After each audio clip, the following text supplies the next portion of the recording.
Yeah, good evening, folks. You're all very welcome. To anyone who's back for your fourth session, fair play. It's great to see you again. And for anyone who's joining for the first time tonight, you're very welcome. Hope you get a lot out of tonight. So what we're going to do is, if you know the story, you've been here before, but if you don't, if you just could mute your mic from the start, and if you have any questions at all throughout the session, you can just pop them into the chat box at the bottom. And we have Laura Keeley here from Bridge Nutrition, and she's going to take us through for the next hour or so around kind of food for your mood and eating healthy on a budget. So hope you enjoy it, and Laura, will pass over to you. So thanks very much.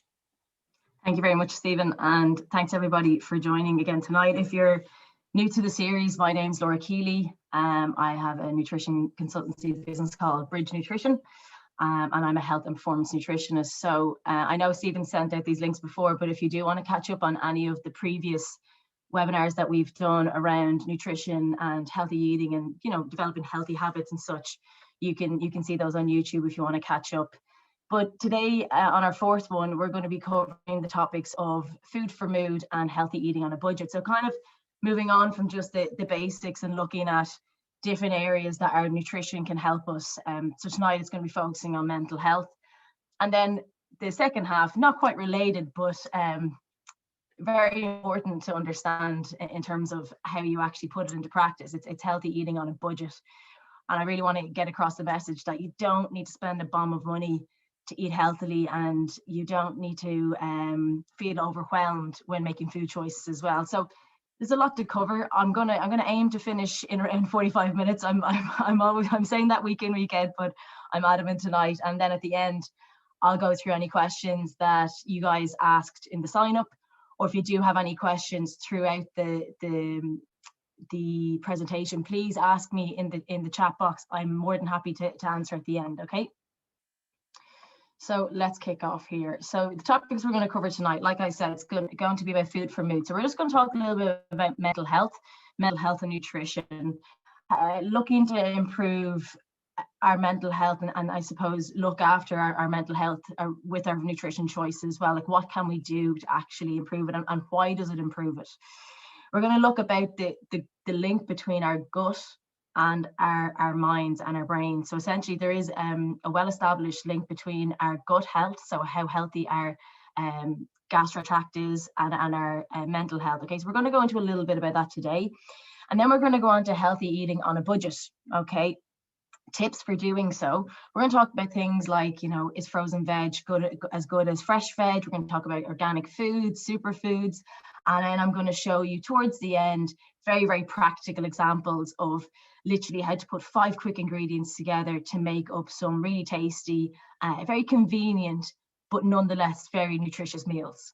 So we'll get cracked in there. So this is a slide that I've shown every week because, you know, it's all about our wellness these days, and it's not just about, like I said, it's not just about eating lots of veg and running lots or walking lots. It's our wellness is far more comprehensive and complicated than just that. Okay, and we have to appreciate that we need to address lots of different areas in order for it to be at our best, to be happy, to be well.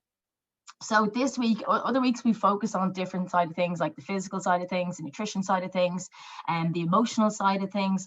And this week, we're going to talk about the mental side of things and also the environmental. Okay, so first of all, I just want to give a quick introduction to mental health. Now, this is not my area of expertise, but I do feel like I have just been very clear on what exactly it is before we start talking about how to eat to bed. Okay, so our mental health, essentially, it includes several different things, but it's our emotional, our psychological, and our social well-being. Essentially, just a definition of it. But our mental health, when you think about it, it affects how we think, how we feel, how we act.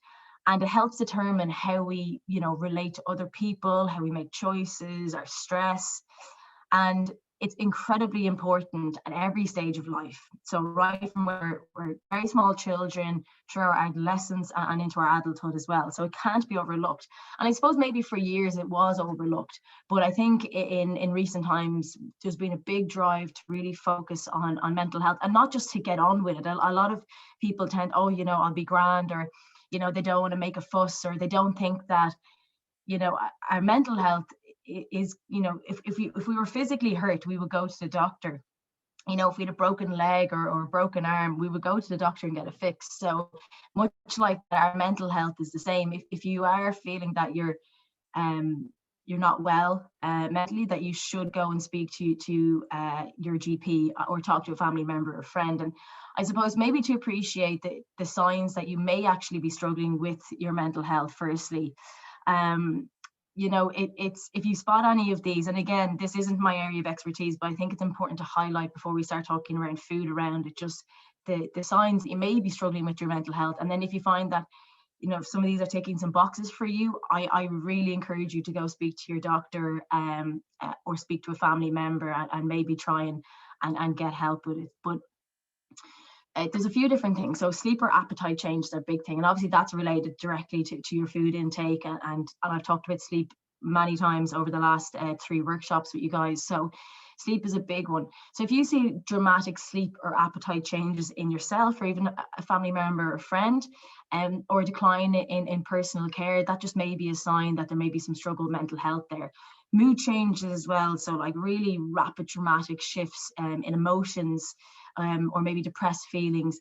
If you have maybe withdrawal, so, you know, recent social withdrawal, and obviously with everything that's going on in the world right now, and this is a very much a talking point around the what's happening in society because of lockdown and such. Okay, dropping functioning as well, so an unusual drop in maybe school work or work, if that makes sense, or maybe quitting sports or you know, not wanting to go out socially. I know it really can't, but not even wanting to talk with friends on Zoom or WhatsApp with friends and stuff like that.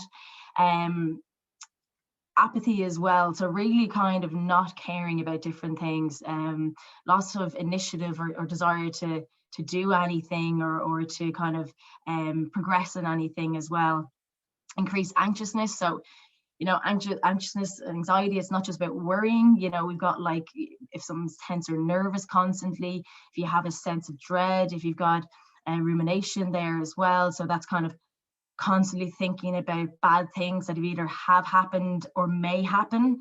And then like stomach churning as well, so even the physical side of things as well, and also feeling disconnected. Now that is not a finished list by any means. Okay, there's several other things to kind of spot as well, but it's just to be aware of different things, and just be aware that, you know, if there may be something going on that you're struggling slightly with your mood and with your mental health. And like I said, please do talk to somebody, don't struggle alone. From this side of things, and tonight I want to talk a little bit about nutrition and how you can, I suppose, help yourself with the food that you eat and with the drinks that you drink. Okay, because when it actually comes to your mental health, what you eat can make a big difference.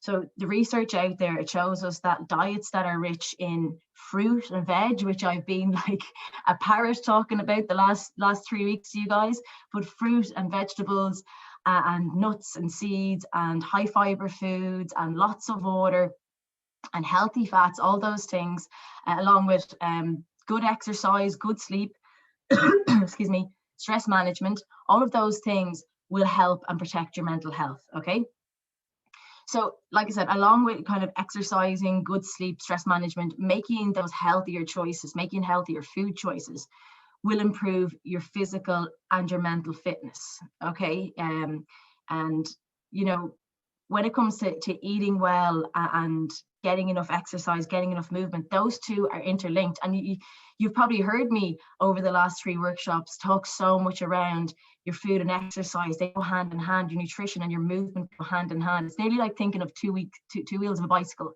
and they work together. And you know, you could probably get around one or the other, but you know, you'll get there, get to where you're going so much faster if you've got 2 of them on. So I suppose they move each other on. So now if you're focused on getting your steps in and getting some exercise in the week, you're going to be more, I suppose, you're going to be more likely to make better food choices. And then exactly kind of has a cyclic event then where you're making better food choices, you have more energy, you feel good in yourself, you feel positive and happy, and therefore you kind of want to move more. So they help each other on. And even making those small changes to your diet can really improve the way you feel. Now, again, it's like if you had an expensive car, your brain really functions when it gets the best fuel, okay? And obviously that comes from our food. So eating lots of really good nutritious foods that have lots of vitamins and minerals and antioxidants, they will help nourish the brain and protect it from stress and oxidative stress, then, which is a completely normal thing in our body, but we need to keep good foods in to help combat the oxidative stress, okay? Now, serotonin, which is, for anybody who doesn't know, that's a neurotransmitter. Now, I'm not going to get into too much of this because I want to keep it kind of light enough, but essentially it's a neurotransmitter and it helps regulate our sleep, our appetite, but it mediates our mood as well. So it has a direct effect on our mood. And about 95% of that serotonin is actually made in our gut, so in our gastrointestinal tract. And I'm going to come on to that in a couple of slides. I'm going to talk about that in more detail. But the point is around nutrition and your food, nutrition, your mental health, is that the studies out there, they've compared the Western diet, so kind of our traditional diet, the diets in Ireland, England, in the States, in Canada, the Western diet. And they've taken those and they've compared them with diets like the Mediterranean diet, which is the kind of the diet they eat around southern Italy, southern France. It's quite high in healthy fats and unprocessed foods and lots of oily fish and vegetables and fruit. Okay, so they've compared our diet with those kind of diets and a traditional Japanese diet as well. And what they've actually shown is then those Mediterranean diets and those kind of Japanese diets, they actually have a reduced risk of depression by about 35%. So they've got a 35% lowered depression risk than you would have if you had a Western diet. So, and they relay that directly back to their food intake. Okay, the reductions linked to the fact that these traditional diets, like I said, that they have a high amount of veg and fruit and unprocessed grains and fish and seafood and really good healthy fats, healthy oils. And then they're very low in refined foods, sugars and things like that, which were quite high in our Western diet. So our diets here in Ireland, we'll say. So we have these links, we have it proven, the research shows it. The research shows us that that diets of other countries, such as those in the Mediterranean diet and such as those in Japan, actually makes them less likely to have mental health ailments. Okay, so again, just showing that it is proven, the research is there, so it's definitely something that we should be trying to do in order to make sure that we are keeping, you know, our mental health very, very healthy. So how we look at it from our food, okay, so different things that we can actually try directly with our diets now. Okay, first of all would be choosing complex carbohydrates. Now, again, I really encourage you, if anybody is joining maybe for the first time tonight, go back to the recorded sessions on YouTube, because I do speak about general nutrition and what are complex carbohydrates and examples and things like that.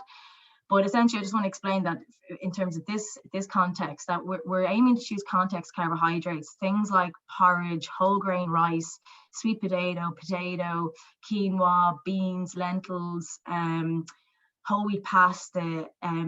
Basically, these are carbohydrates that take longer to digest. Okay, and these carbohydrate-rich foods, these healthy carbohydrate-rich foods, they trigger the release of serotonin. Okay, and like I said, serotonin is that brain chemical that promotes a feeling of well-being, and low levels of serotonin can lead to low mood. It can lead to anxiety and poor sleep. So first of all, this is why we need it. Now, you'll notice a lot of these foods coming up, or these messages coming up now, you've seen before, but in different contexts. So now you can see that it gets a little less complicated, because you know you're ticking off with these different foods, you're ticking off different areas of your health to focus on. Okay, so the next one would be to reduce highly processed simple carbohydrates, and simply put, that's just reducing the really high processed sugar foods. Okay, so chocolate, sweets,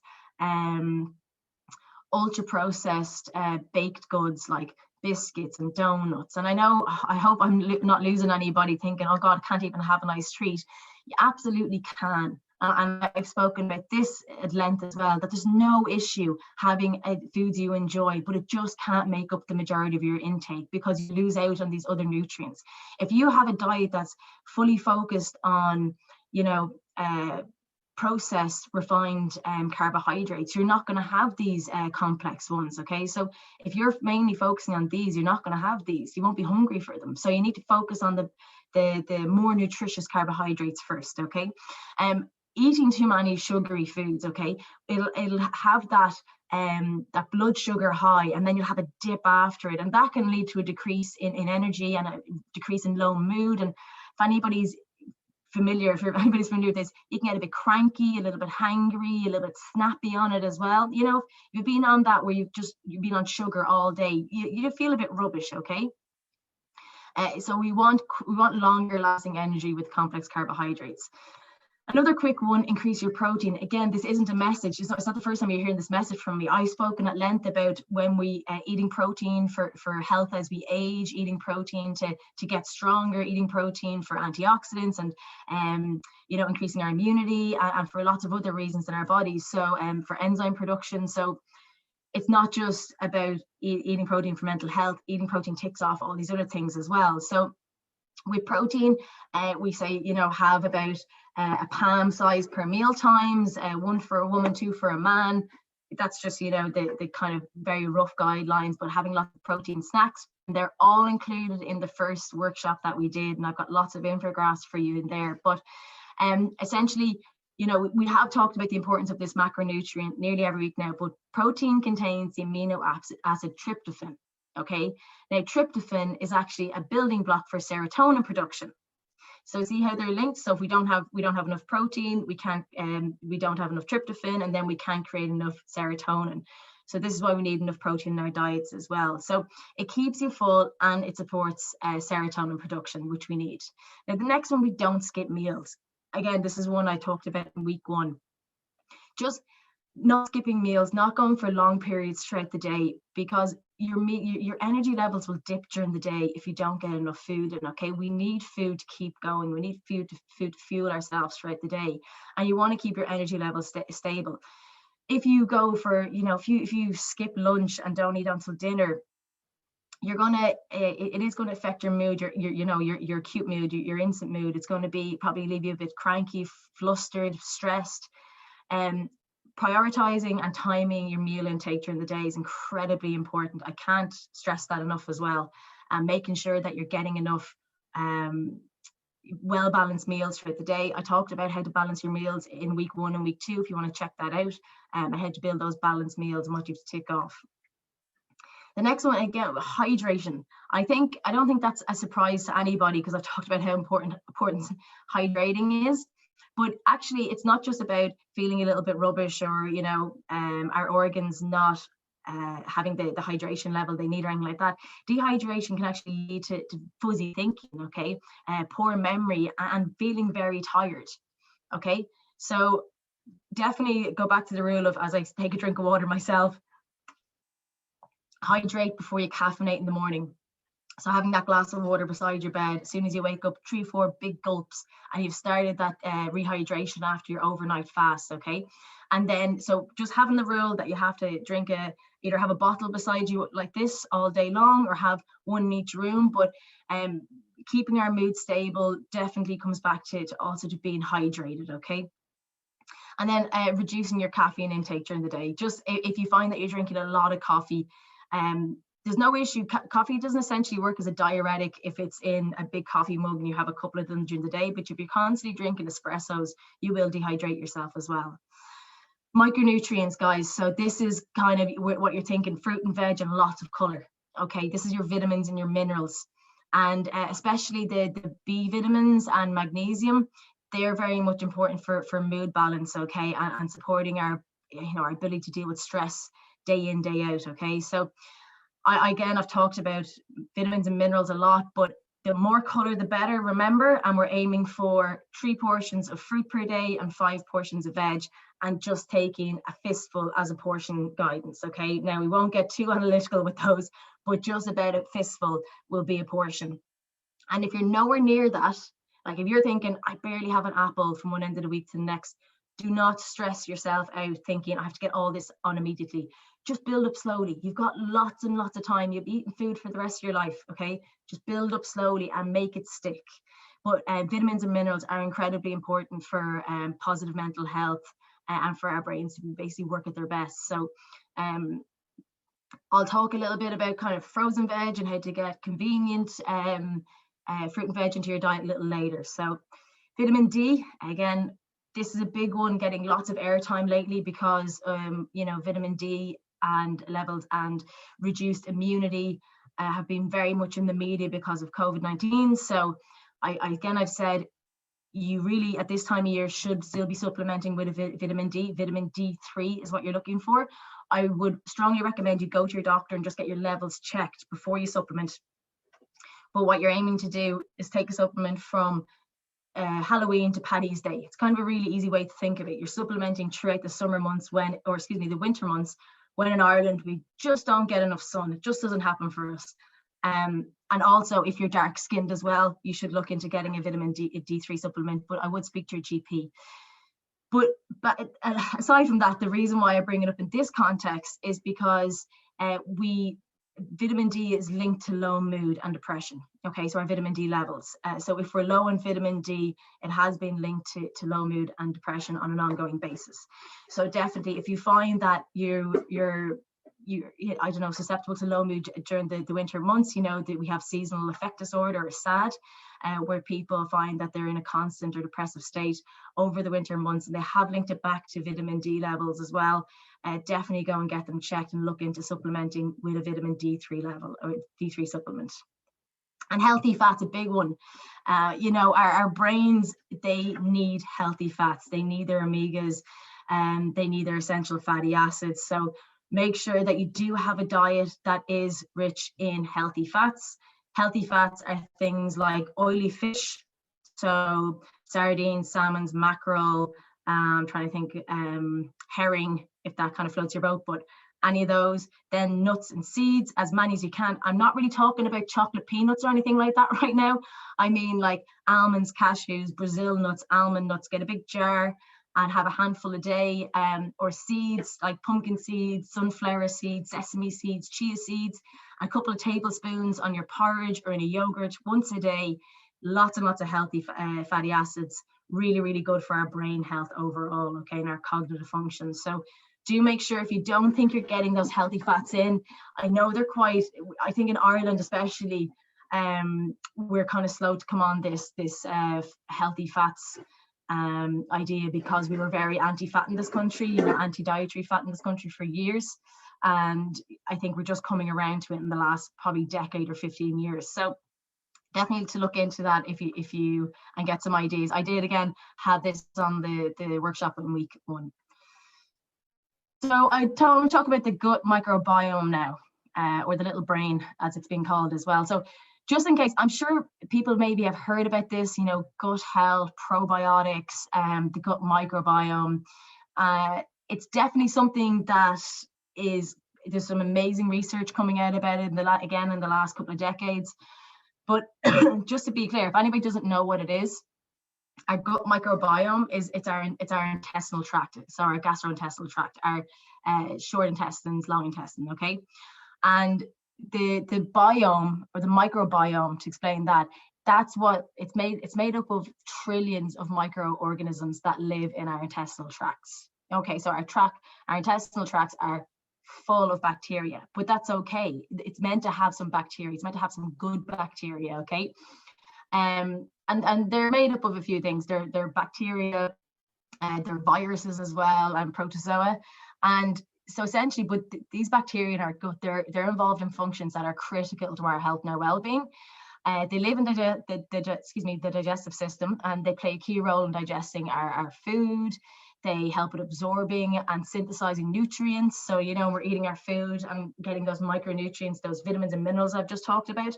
There's bacteria in our gut that actually help break them down and make other ones as well. So there's lots of other processes it's involved in, like our metabolism as well. It helps regulate body weight, immune regulation as well, and our brain functions and our mood. And there wasn't a connection that was known years and years ago. So I suppose the point is that there's no ideal healthy gut. Okay, everybody's gut is different. It's very much subjective to you, and it's important that bacteria can function at their best. Okay, and we have to give them the right environment to do that. So we know that the brain has a direct effect on our stomach and our intestines. Okay, we know that because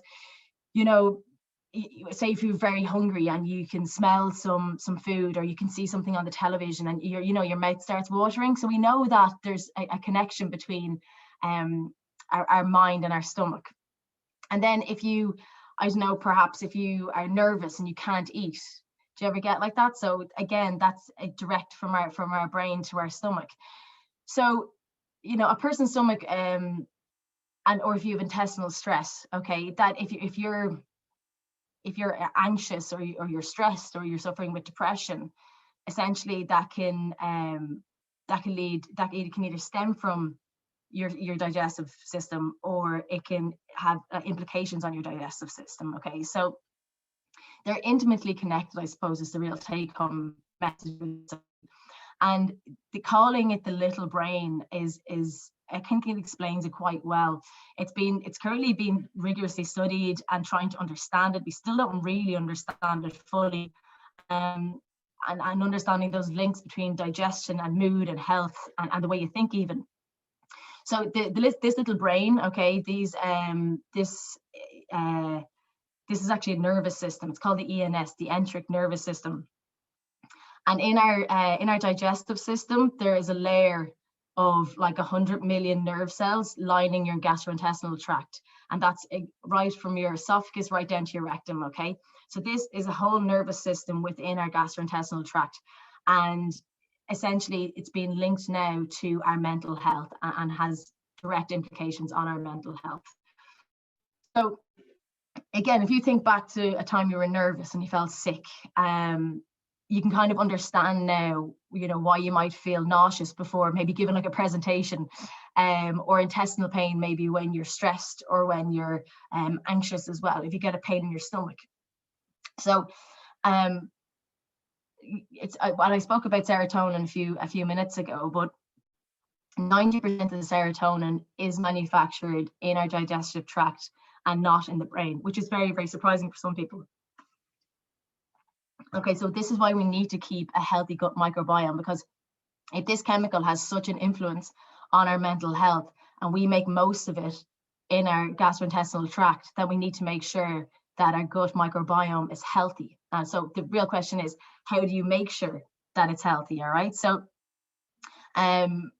if we have an unhealthy gut microbiome, it's called dysbiosis. Okay, and that means it's when it becomes imbalanced. And it's caused by a lot of things, including stress, okay, illness. Some people who are overweight have dysbiosis as well. If you overuse antibiotics, which I'm sure you're maybe some of you are familiar with, or if you're overeating, or if you've got a poor quality diet, okay. Now, this is the thing, diet is the most important modifiable factor affecting the composition of your bacteria living in our gut, okay. So we get whatever we eat has a direct influence on this, on our gut microbiome. And if we don't get the balance right, it means that it may have a direct effect on our serotonin levels and therefore our mental health. So you can see really here how the whole thing is linked, and it's very connection.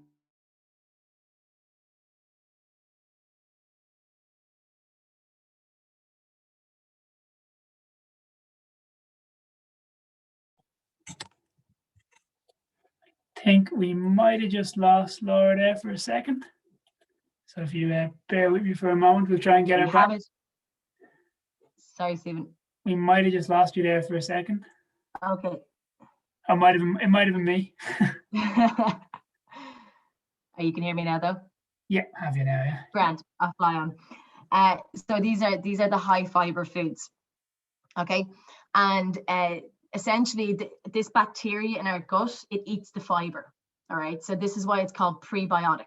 So it actually feeds the bacteria and helps it stay healthy and helps it grow, okay?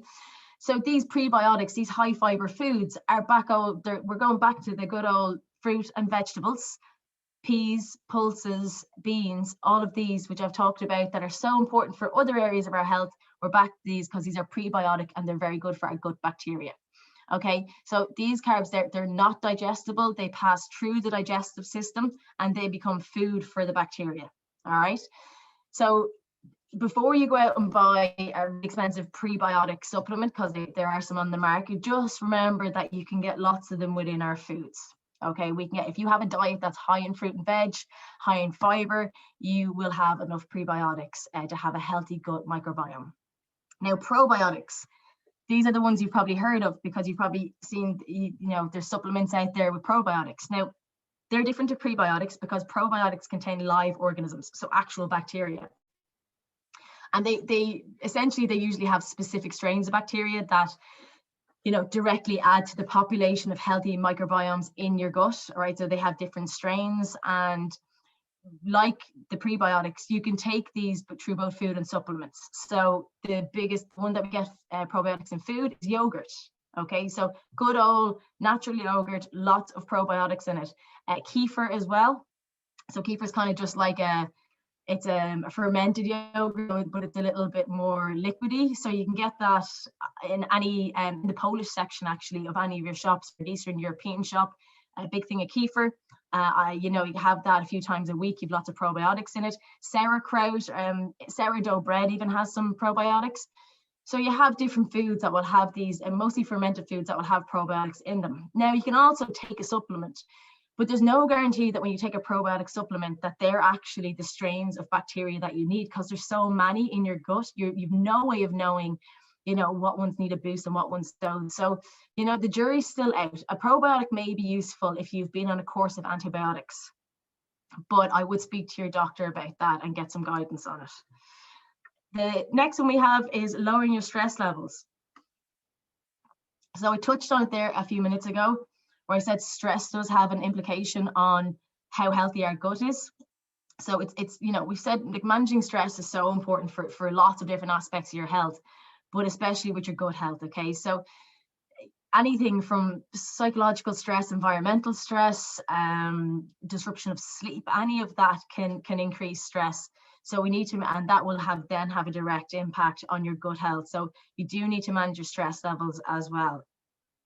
And not getting enough sleep can actually negatively affect gut microbiome. So I have, again, been like a bit of a parrot about getting enough sleep over the last few weeks, how important it is. I feel like it's the forgotten element of health that we all seem to overlook.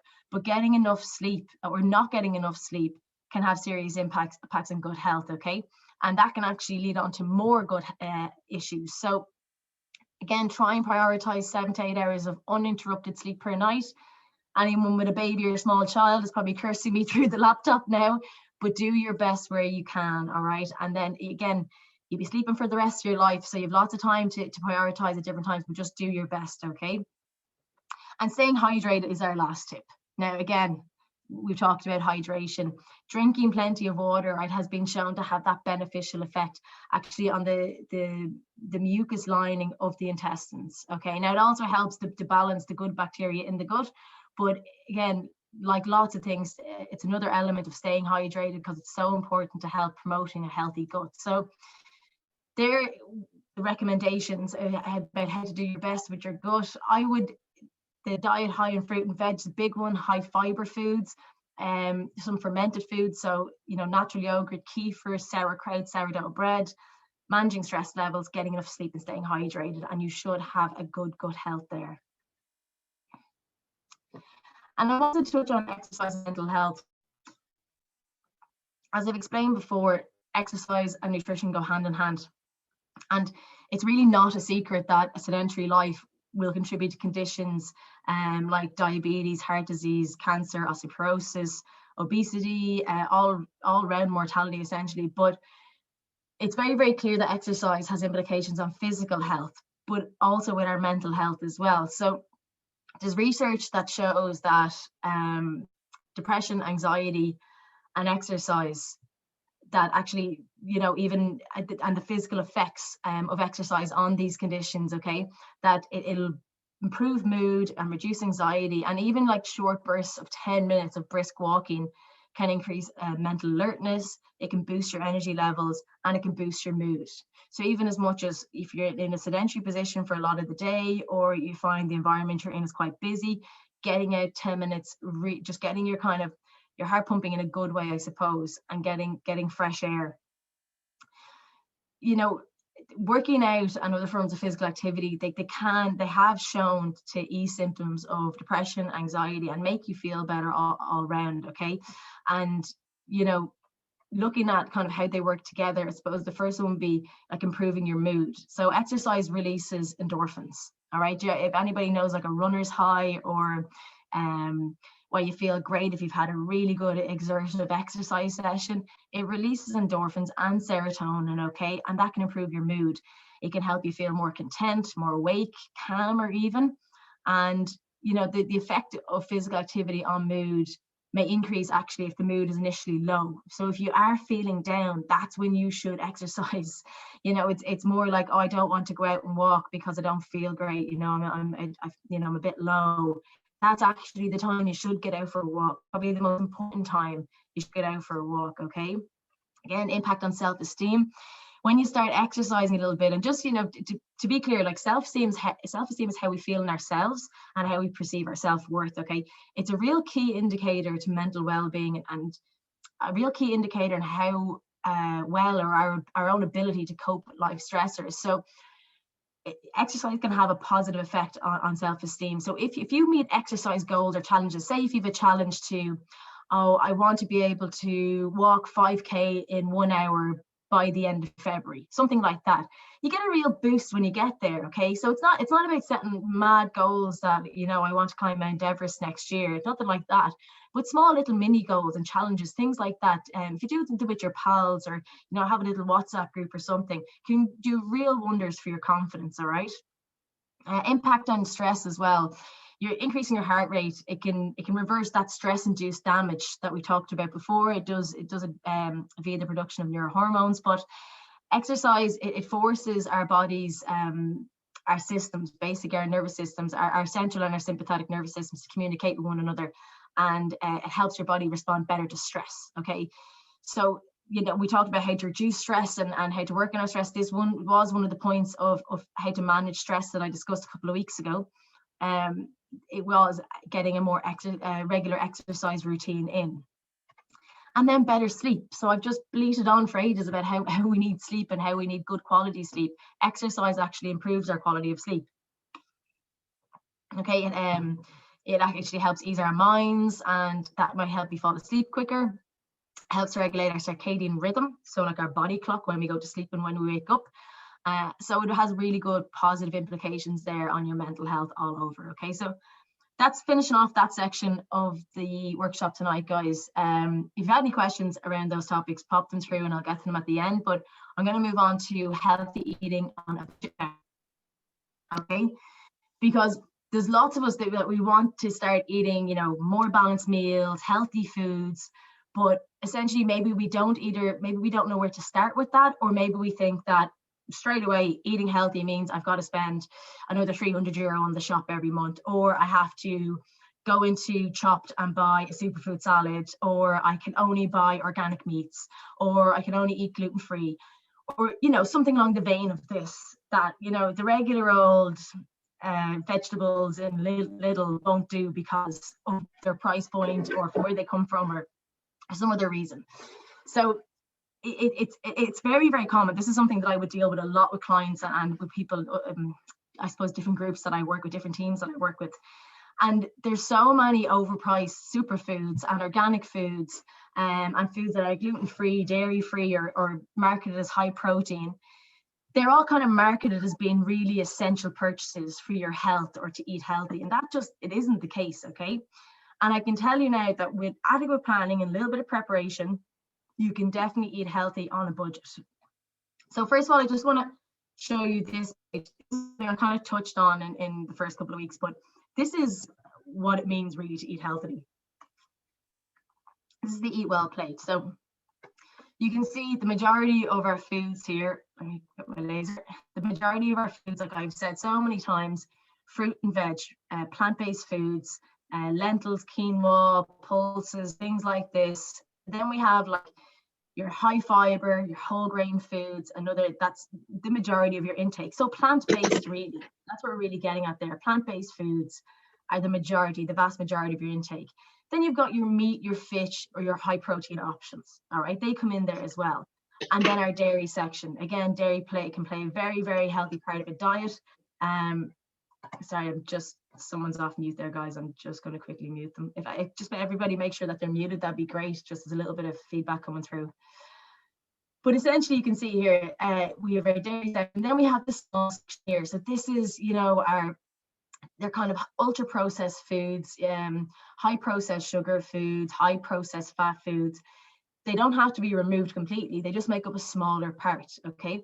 So once we can hit all these, now the thing is, if you had a diet that was exactly like this plate, like if your daily intake was broken down to these portions, or to these ratios, you would have a very, very healthy diet. But unfortunately, people think that they need to see, I don't know, like goji berries or matcha tea or wheatgrass extract or, grass-fed organic cows that have been massaged every day or something along the lines of this. You don't, okay? So what you'd aim to be is kind of have your ratio of foods broken down somewhat to this, okay? And the first kind of marketing gimmick that I want to talk about, and I'm going to talk about a couple of them, is superfoods. This is the big one, and I'm sure you've seen this because every kind of different coffee shops you could go into in town, or if you go into any place that makes salads or wraps like that, you'll see this word superfood somewhere, or maybe you'll see it on the package of something. It's the definition technically is a nutrient-rich food considered to be especially beneficial for health and well-being. To me, that could be any fruit or any vegetable. If you're going to call something a superfood, they tend to be expensive. So like things like goji berries or any kind of, I think cacao extracts or anything. They're very, very, it's just a very clever marketing term. There's really no such thing as a superfood. Let me be clear on that. You should really just, like I've said, aim for a diet that's rich in plant-based food. So your 5 portions of fruit a day, your 5 portions of veg, your 3 portions of fruit, handful of nuts and seeds a day, your portions of peas, beans, pulses, lentils, quinoa, thing like that. You don't have to go and buy superfoods to be healthy. They really they don't offer. We've seen them over the years. I remember blueberries used to be a superfood. For some reason, they're not anymore. But all foods are very, very, very beneficial. All vegetables are very beneficial for you. And just eating that diet rich in plant-based foods is what's important.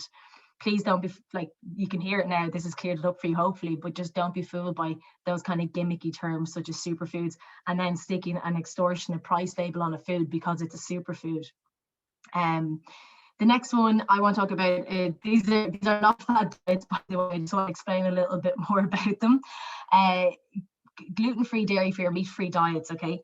I want to be really clear that unless you have a medical condition, such as if you're celiac, or if you're lactose intolerant, or you have an allergy to a food that's been diagnosed by your doctor, cutting out foods without having any medical grounds to do so isn't a good idea. Okay, so I know we went on a big mad gluten-free I suppose buzz for the last few years, where people were just, oh, I'm gluten-free, without even knowing what gluten is. Gluten's a protein, by the way. It's a protein found in wheat. Now, some people, when they're allergic to it, can get very sick, and that's when you have celiac disease. So definitely you don't want to consume gluten if you're celiac. But if you're just the regular old Joe who decides to cut out gluten for health benefits, that's not going to be beneficial to you, because you're more than likely going to start cutting out foods unnecessarily and spending more money unnecessarily. Same with dairy free. Unless you are lactose intolerant, or you've got a dairy allergy, like a protein allergy or something like that, you don't need to cut out dairy. And the same with vegetarian. Now, if you want to do any of these things due to ethical reasons, social reasons, religious reasons, that's fine. There's no issue with that. That's your own business, and that's all that matters.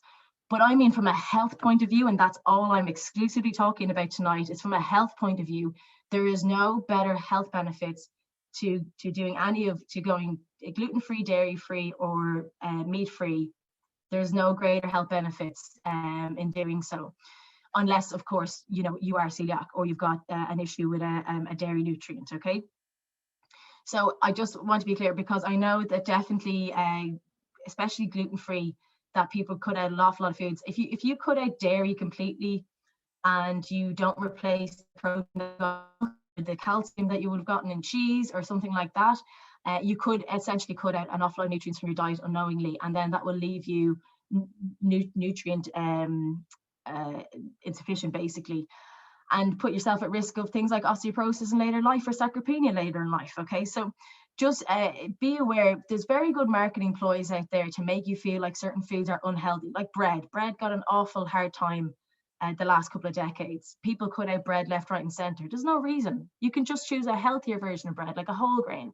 But if you like white bread and it's part of your diet, it doesn't make up all of your diet, that's fine too. You can make it up in other areas. But the point is that marketing companies are very, very good at making you think that foods are unhealthy or the foods are healthier when there's certain things done to them, and that's just not necessarily the case. So it's about being quite pragmatic with your thinking about your nutrition approach. Okay, if you haven't got a reason to remove a nutrient from your diet, then there's really, you know, I suppose thinking, have a good think about it before you start cutting them out, things like gluten and dairy.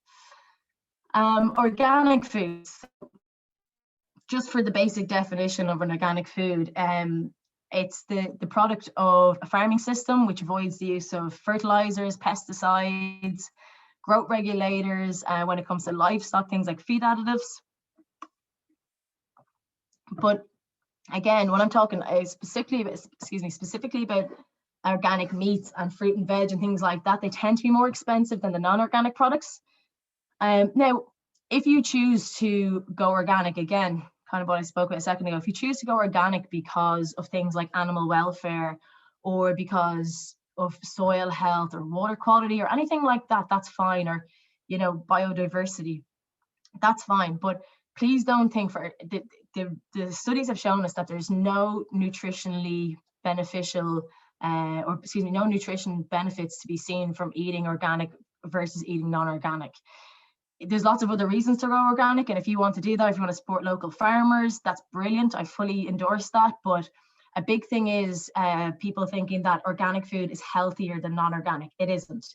You're going to get the same nutrient profile in the two foods. You've got organic carrot, non-organic carrot. They're both going to have the similar amount of vitamin A, fiber, things like that. Okay. And again, if you do want to go organic, like again, animal welfare is a big thing. So organic farmers tend to be a little bit more positive about their animals, that they get more grassland, or they have a reduction in antibiotics, things like that. That's brilliant. I personally, I have some hens and I have a small vegetable patch. I encourage you all to grow some kind of veg this summer, maybe some herbs or some strawberries or some carrots or something. There's a great reward from growing your own food. You feel a lot more connected with your food. But and again, support local farmers if they're growing organic produce. But the point is that organic food is not more healthier, is not more nutritious than non-organic. And I just want to show you the trap that some people fall into with buying organic, and basically essentially spending more money and then a while down the line not seeing the benefit of either cooking food for themselves because they think it's too expensive, or essentially kind of getting fed up that the grocery bill week in, week out is getting bigger and bigger and bigger, or increased over a number of months of years because they've switched to organic foods. So I'm going to show you a really, really basic meal here, spaghetti bolognese. But I want to show you a kind of a handful of ingredients that are organic and non-organic. Okay, so if we have like whole wheat spaghetti here, which should be very healthy, kind of a healthier, more nutritious choice than white spaghetti because it has B vitamins and higher fiber. But here's your spaghetti, here's your organic spaghetti, both whole wheat, but a vast price difference there. If we put broccoli in there, I personally put broccoli in my spaghetti bolognese because I like to boost up the veg content. But you can see here a big difference in the price. Same with mushrooms, chopped tomatoes, and then of course beef. Now these were all the same weights. I took them from the Tesco website yesterday, so very, very recent. But you can see here the total for the non-organic, and this would feed a family of 4. So it's a very cheap meal, very healthy meal, 3 portions of veg. We got some a whole wheat version of a carbohydrate there, and we have a low, this is a 5% beef mince, which I'd recommend. It's a low saturated fat, high iron meat inclusion in your diet. $5.40 for the lot, compared to the organic side of things, and it's €9.07. So that's a 40% price increase from the same ingredients, the same nutrients, same calories, same protein, everything, but there's 40% price difference because of organic. Now, like I said, if you have your own reasons for going organic that aren't nutrient related, that's fine, fire on. But both these meals will be equally nutritious, but one will cost you 40% more.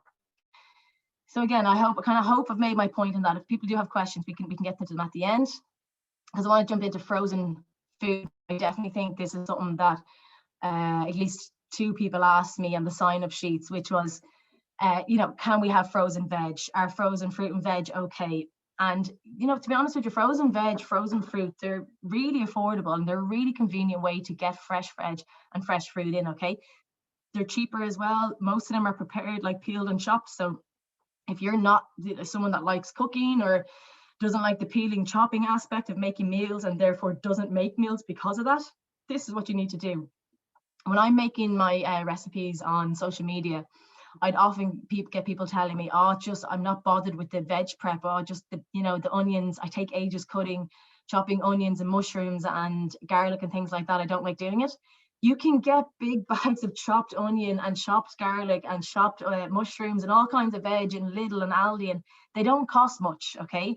So you got to remove those barriers, and they're cheaper and they're very easy to prepare. They can, I suppose they're very quick and efficient as well. So it's more likely they're great for if at the end of the day you come home late and the last thing you want to do is getting into peeling, chopping, washing, everything like that. If you want to make a quick stir fry, you can get a bag of stir fry veg and whack them in the pan. So they have a longer shelf life, obviously, because they're frozen. So you will get kind of more bang for your buck that way. But the thing is as well, they're available all year round. So, you can enjoy whatever frozen veggies you really like, regardless if they're in season or not, okay? And adding frozen veg to your diet, it is a really simple way to increase your micronutrient intake. So what I've been repeating over and over, and increasing your fiber intake and your antioxidant intake and everything, your vitamins and your minerals. So, and we all know the health benefits of that. So basically, the message for this one is get your frozen veg in, have a backup in the freezer. You can get frozen smoothie mixes in Aldi now as well, because I got them the other week. So that's where everything's literally bagged, ready to go into the NutriBullet or into the blender. You can get frozen berries. So if you don't like, berries are a little bit expensive some times of the year. Berries will get more expensive through the winter because they're not in season. Or through the spring. Get the frozen blueberries and get them into your porridge in the morning, or the blackberries, or whatever you like. There's no reason not to choose frozen if it means that you're going to hit your fruit intake. A lot of people say, I don't like frozen veg, or I don't, frozen veg aren't as good as or aren't as nutritious as fresh veg. But I would be of the opinion of, if it means that you're going to get any veg in rather than none at all, go with the frozen. So we just want to run through the tips for eating healthy on a budget, okay? So big one, first of all, plan your meals out for the week. So much food wastage. If you can just sit down and plan out 2-3 recipes and write out the ingredients and go and get them, that is what's important, okay? Check your fridge, check your presses, see what's there. But I even get a whiteboard and stick it up on the fridge and just do the Monday through Thursday lunches and dinners. When you get to Friday, you can take the foot off the pedal a little bit, you're going into the weekend, but just getting even those 4 days prepped will be the majority of the week, okay? And make that shopping list and stick to it. Don't get sidetracked.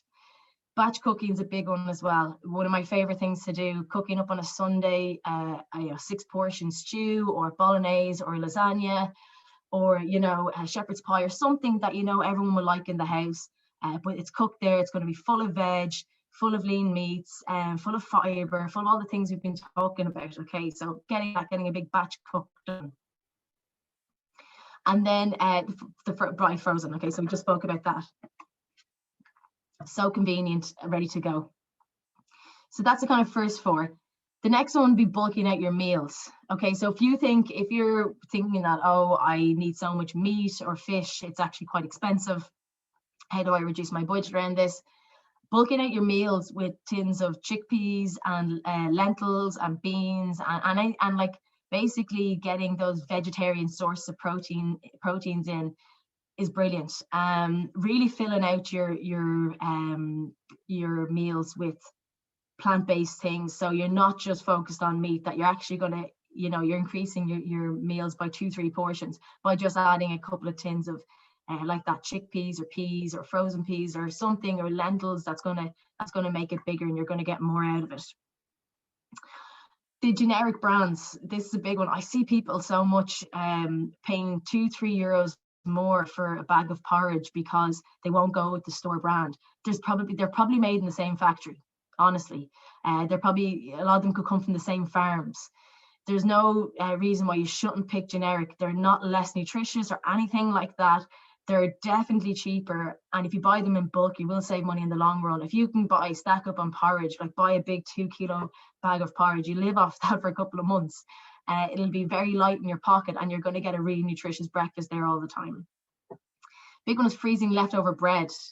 So if you are opting for, whole grain bread, which I hope you are, and things like that, don't throw out your bread. If you feel like it's going a little bit stale, wrap it or seal it and put it in the freezer and use it for toast. Okay. Again, a lot of money, and I'm going to show you a little bit about food wastage, because a lot of money wasted on bread in this country as well.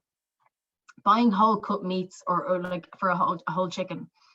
Again, if you find that chicken breasts, unprocessed chicken it's too expensive, buy a whole chicken, roast it at the start of the week. You'll get so much meat off it. You just have to, clean the meat off it, and you can use it for sandwiches during the weeks and stuff like that. It's very, very cheap. A whole chicken's about 4 or 5 euros, and you'll get about 3 or 4 days worth of meat out of it. So it's important to be, again, a little bit willing to put in some work around the food as well. Shopping online could be a good one for people who tend to get a bit derailed when they're at the shops, and they're a little bit like an octopus throwing everything into the trolley. If you can go to Tesco or Superfoods, any of those, you could set yourself a budget and set yourself your recipe list and just do it all out online. And that way, that you're not going outside the budget, you're not overspending on, you're choosing the healthy options and the most kind of affordable options, cheapest options as well, that are perfectly fine.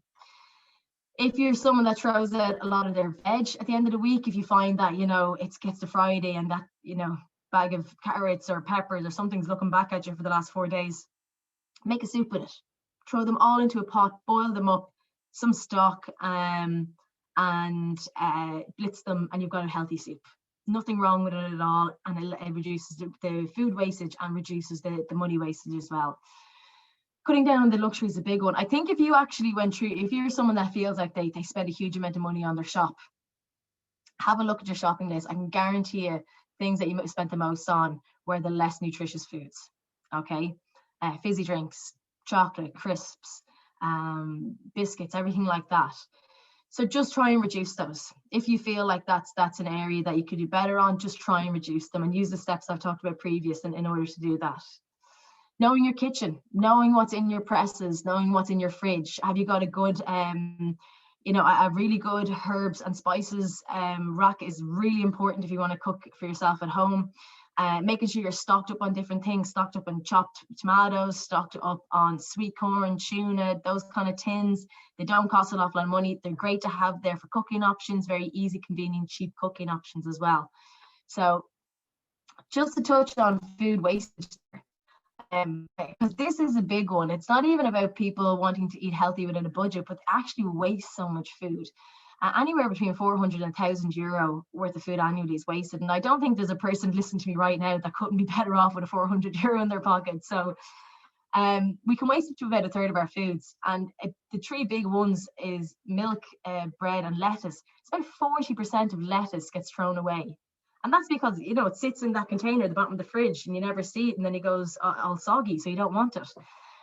what I'd recommend, if you find that you're in a household and you can see yourself throwing out food every day, and there's food that's not eaten at the end of the week, and it goes into the, get yourself a container, you know, plastic, or even a plastic bag or something, and put all the food in it for the week, and try and track what food are you wasting the most of. Are you cooking too many potatoes at dinner time that people are leaving 2 or 3 spoons?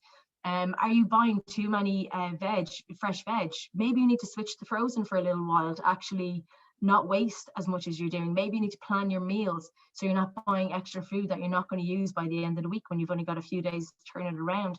Are you throwing out meat? So that means you're just not planning your meals correctly. If you're throwing out meat, or if you're not kind of acting on, you should be putting the meat in the freezer a couple of days sooner rather than throwing it out, kind of preempting that you're not going to use that meat. So it takes just a little bit of focus, but I promise you, you will save a lot of money in the long run if you can actually address your food wastage, if you find that's an issue in your house. So I'm just on the hour, guys, so I'm going to fly through. I'm not going to spend too much time from my social media page. So if you basically, it's to highlight how you don't need a huge amount of ingredients or expensive ingredients to make really quick, nutritious meals. Okay. So again, they all will take about 5-10 minutes to make all of these meals. You can see a lot of them are from kind of convenience, pre-cooked packets, or frozen or tinned, you know, or fresh pasta, which takes only a couple of minutes to cook. But I'm just highlighting how you do not have to go through hoops and roundabouts basically to make a nutritious meal. If you needed to put something together, there's lots of different options. It's more people just don't, they don't have the knowledge to do so, or they just mightn't think of how to do it. And definitely you can throw them all together. You're kind of looking for your protein source here, your carbohydrate. You can see you have your fruit, your veg here, and then something to taste along here, a healthy fat or something to taste. So these would all be on my social media pages. I post them. I post about probably one of these a month. So there's quite a inspiration. There's always about 4 recipes per post there. But it's just to remember that, again, you don't have to overcomplicate everything. It doesn't. I know I've said that with dinner and lunches, we should aim for, you know, 2 to 3 portions of veg. That's not going to be, that's the target. But you're never going to hit the target all the time, and that's fine. But it's basically, I would always say, it's better than ordering a Chinese. You know, if you opted for one of these meals, you'd have a lot of nutrients. It would be very light on your pocket as well. You wouldn't be spending a huge amount of money on a takeaway, 30, 40 euro.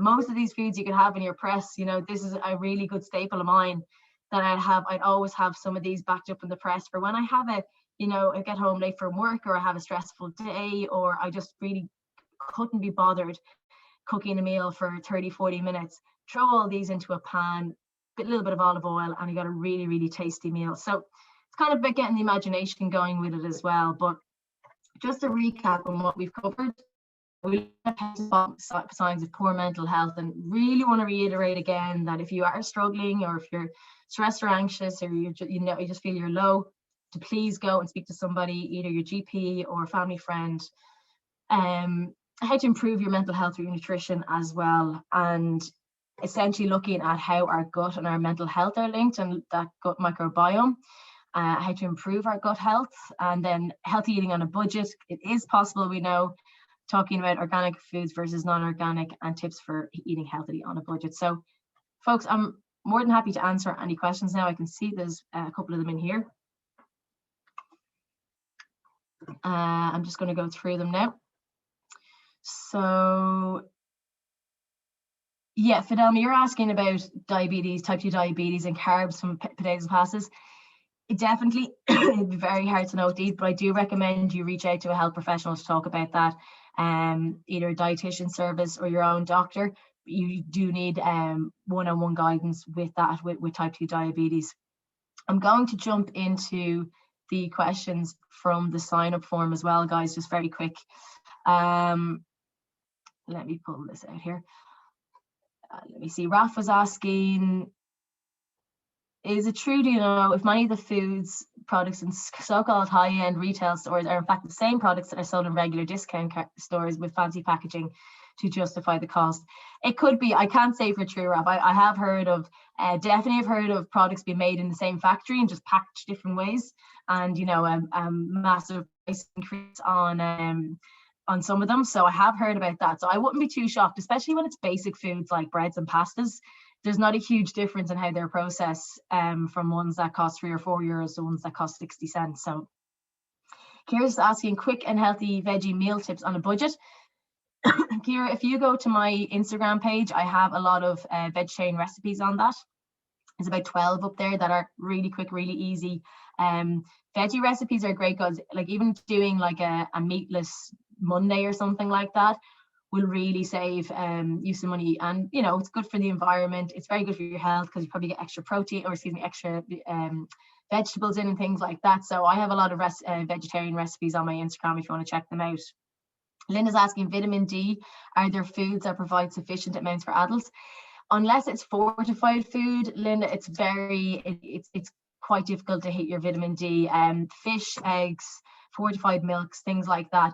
We just tend not to get enough vitamin D3 from our diet. It's very, very difficult. We need to get it from the sun. And that's why we need to supplement, because we don't get enough sun during the winter. Another lady saying, suffering low mood, what food can help with this? I hope I covered that for you throughout the last hour or so.